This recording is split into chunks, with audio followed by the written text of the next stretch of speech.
और इस समय की एक और बड़ी खबर आपको बता दें, आतंकी को कोर्ट लेकर दिल्ली पुलिस पहुंची है।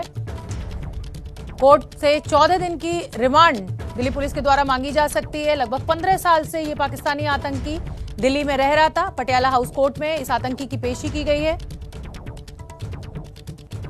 लक्ष्मी नगर से गिरफ्तार हुआ है ये आतंकी और अब इसको दिल्ली पुलिस कोर्ट लेकर पहुंची है। कोर्ट में पेशी, 15 दिन की पुलिस रिमांड मांगी जा सकती है दिल्ली पुलिस के द्वारा।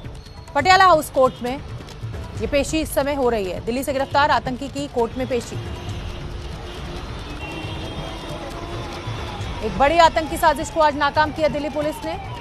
लक्ष्मी नगर इलाके से पाकिस्तान के इस आतंकवादी को पकड़ा है जिसका नाम मोहम्मद अशरफ उर्फ नूरी है। सूत्रों के मुताबिक ये आतंकी दिल्ली में लोन वुल्फ अटैक की तर्ज पर बड़े हमले की फिराक में था। अशरफ बांग्लादेश के रास्ते भारत में घुसा था और पिछले 15 सालों से पहचान छिपाकर फर्जी आईडी कार्ड और दस्तावेजों की बदौलत दिल्ली में रह रहा था। यहीं पर इसने शादी भी की। हालांकि इसकी पत्नी अभी इसके साथ नहीं रहती। ये लगातार पाकिस्तान में अपने आकाओं के संपर्क में था। अब दिल्ली पुलिस इससे पूछताछ कर रही है। पुलिस के मुताबिक ये दिल्ली में पाकिस्तान के स्लीपर सेल का हेड था। पुलिस के मुताबिक दिल्ली में आतंकी नूरी के नेटवर्क में कई और लोग भी थे। अब पुलिस इसे कोर्ट में पेश करेगी और 14 दिन की रिमांड मांगेगी। और इस समय कोर्ट पहुंची हुई है दिल्ली पुलिस इस आतंकी को लेकर 14 दिन की रिमांड की मांग कोर्ट से। 15 साल से ये आतंकी अपनी पहचान छुपाकर दिल्ली में था। लक्ष्मी नगर इलाके से गिरफ्तारी हुई है।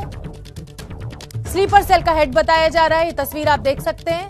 आतंकी को कोर्ट लेकर अब दिल्ली पुलिस पहुंच गई है। 14 दिन की रिमांड की मांग की जा सकती है ताकि स्लीपर सेल में कौन कौन लोग इस आतंकी से जुड़े हुए थे, किस तरीके से ये साजिश रच रहे थे, सभी पर जानकारी जुटाई जा सके। रमेश पार्क इलाके से, लक्ष्मी नगर से ये आतंकी हुई है।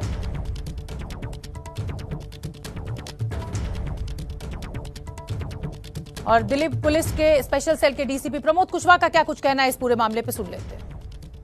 एक पाकिस्तानी नेशनल को कल स्पेशल सेल की एक टीम ने अरेस्ट किया है।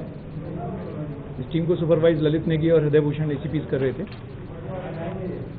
ये पाकिस्तानी नेशनल पिछले एक डिकेड से ऊपर से इंडिया में रह रहा था और इंडियन आइडेंटिटी एक्वायर की हुई थी।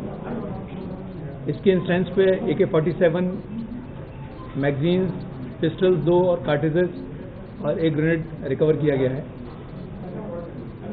इससे इनिशियल जो पूछताछ है उससे पता चला है कि ये पिछले कई सालों से इंडिया में रह रहा था और सबवर्जिव एक्टिविटीज़ के लिए एक स्लीपर सेल की तरह काम कर रहा था।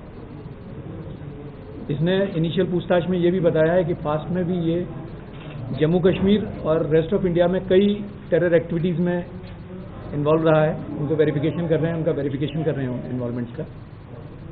और अभी फ़िलहाल में इसका इरादा जो इसको टास्किंग की गई थी वो की गई थी कि ये एक कोई टेरर एक्टिविटी इसको कैरी आउट करनी थी।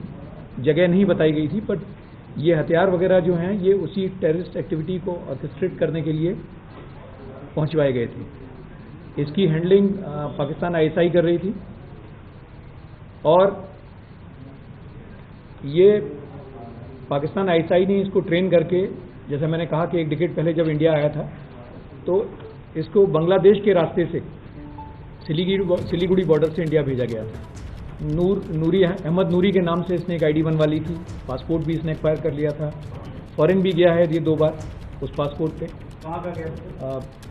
2 कंट्रीज में गया है, सऊदी और थाईलैंड गया है जैसा पता चला है। यहाँ पर इसने एक पास में शादी भी की थी कुछ महीने के लिए for the sake of acquiring documents. और एक पर्टिकुलर जगह जाके बिहार में इसने एक ID भी एक्वायर कर ली थी अपनी इंडियन होने की।